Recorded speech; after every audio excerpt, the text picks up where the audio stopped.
Jemaah salat Jumat yang dirahmati Allah Subhanahu wa taala. Dan intinya kita bersyukur kepada Allah Subhanahu wa taala.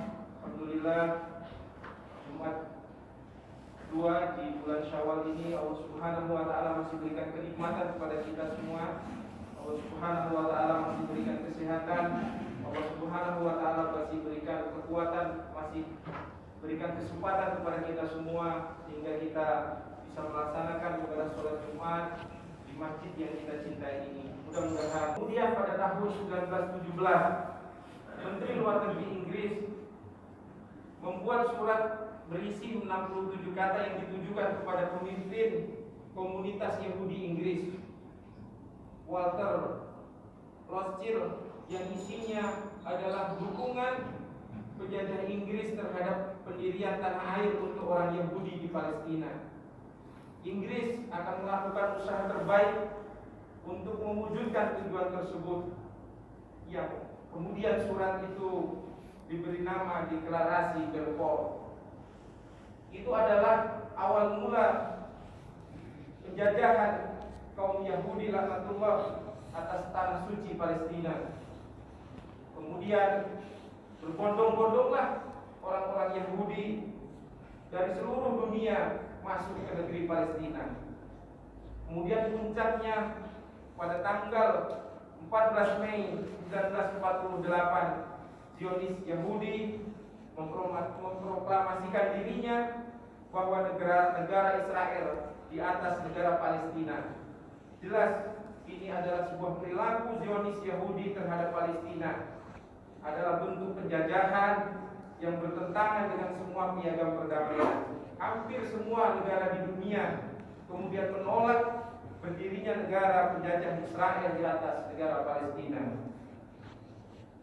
Penolakan terhadap berdirinya negara Israel juga dilakukan oleh Presiden kita Soekarno pada tahun 1962. Dengan tegas beliau mengungkapkan, selama kemerdekaan bangsa Palestina belum diserahkan kepada orang-orang Palestina, maka selama itu pula bangsa Indonesia berdiri menantang penjajahan Israel.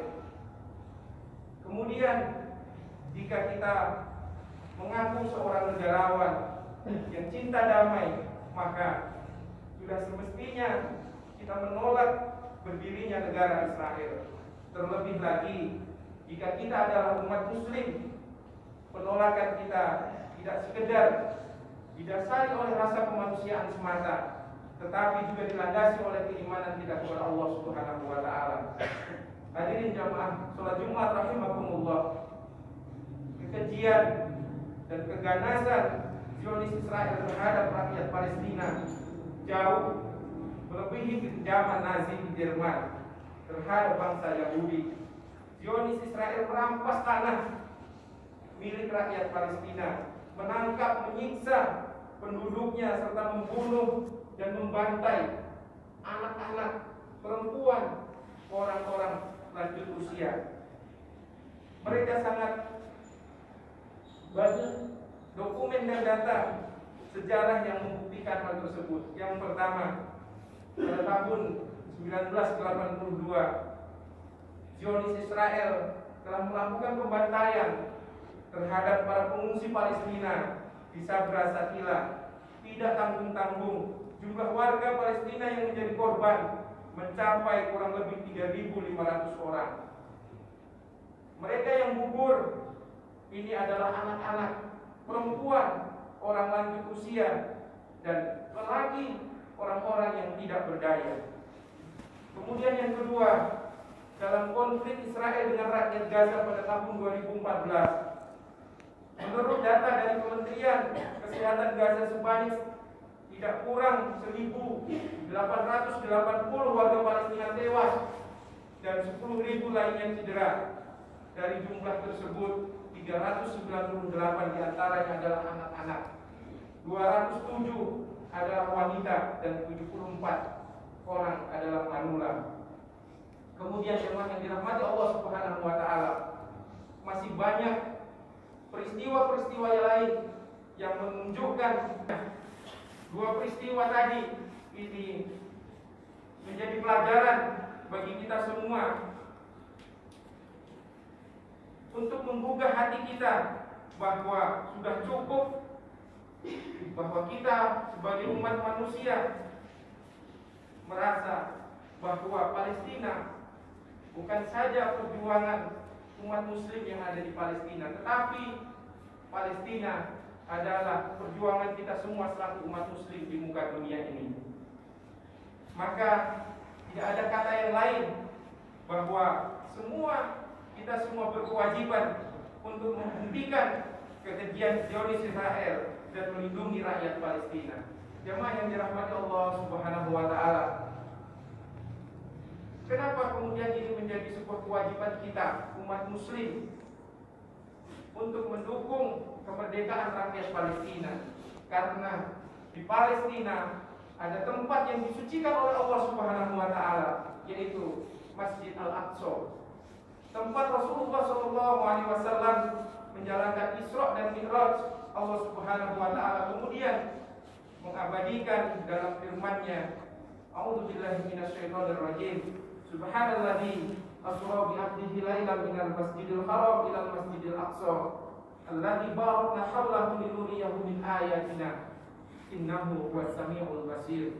Maha suci Allah yang telah memperjalankan hamba-Nya Muhammad pada malam hari dari Masjidil Haram ke Masjidil Aqsa, yang telah kami berkahi sekelilingnya agar kami perlihatkan kepadanya sebagian tanda-tanda kebesaran kami. Sesungguhnya Dia Maha mendengar, Maha melihat. Quran Surat Al-Isra ayat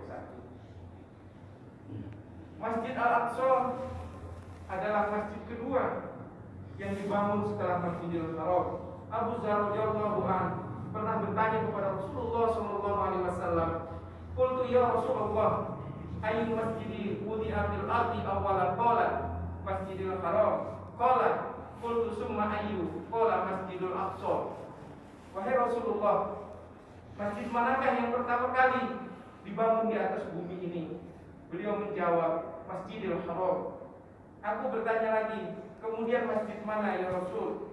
Beliau menjawab, kemudian Masjid Al-Aqsa. Hadis riwayat Bukhari Muslim. Masjid Al-Aqsa memiliki keberkahan sehingga 3 tempat ketika kita bersafar untuk berkunjung, yang pertama adalah di Masjidil Haram, ya, kemudian Masjid Nabawi, dan yang ketiga adalah Masjid Al-Aqsa. La tusadduruhu illa ila salati Masjidil Haram wa Masjidir Rasulillah sallallahu alaihi wasallam wa Masjidil Aqsa. Tidaklah ditekankan untuk bersafar kecuali mengunjungi 3 masjid.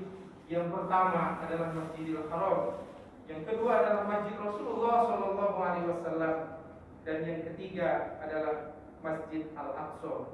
Muttafaqun alaih. Jemaah salat Jumat rahimakumullah. Maka sangat wajar apabila karena kesuciannya sholat di Masjidil Aqsa pahalanya dilipat gandakan sebanyak 500 kali dibandingkan kita sholat di masjid-masjid lainnya.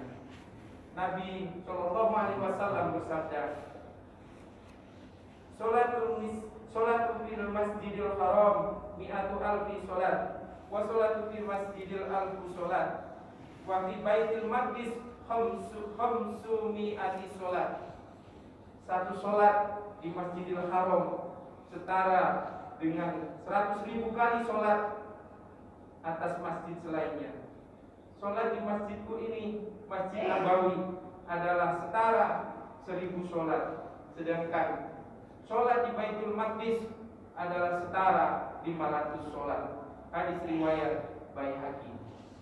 Jemaah yang dirahmati Allah Subhanahu wa taala, dengan keutamaan karena kesucian Masjidil Aqsa seperti ini, maka jika kita mengaku sebagai umat muslim, sudah barang tentu wajib bagi kita untuk menjaga dan mempertahankan Masjidil Aqsa hingga yaumul kiamat.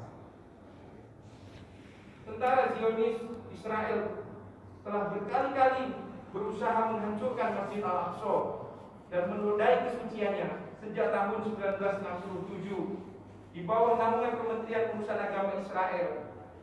Mereka melakukan usaha penggalian tanah di bawah Masjid Al-Aqsa. Penggalian yang tetap dilakukan sampai saat ini dan kerap menggunakan alat-alat berat telah menyebabkan keretakan pada struktur pembangunan masjid di atasnya. Kemudian pada tanggal 21 Agustus 1969, sekelompok Yahudi berupaya membakar Masjid Al-Aqsa.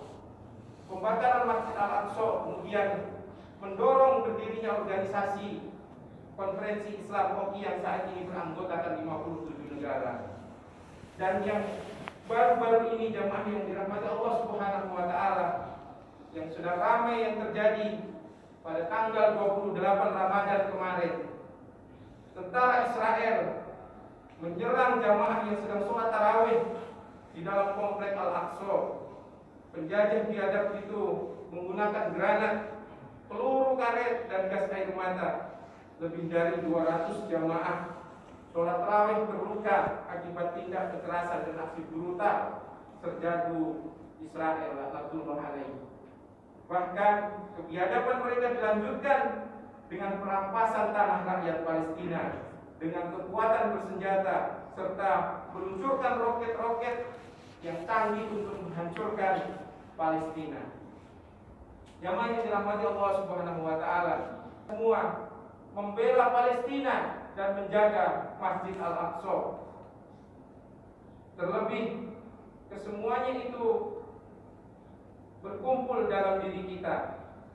Kita seorang muslim, kita juga rakyat Indonesia yang kemudian harus sama-sama membantu memperjuangkan kemerdekaan Palestina, karena ini adalah amanat konstitusi.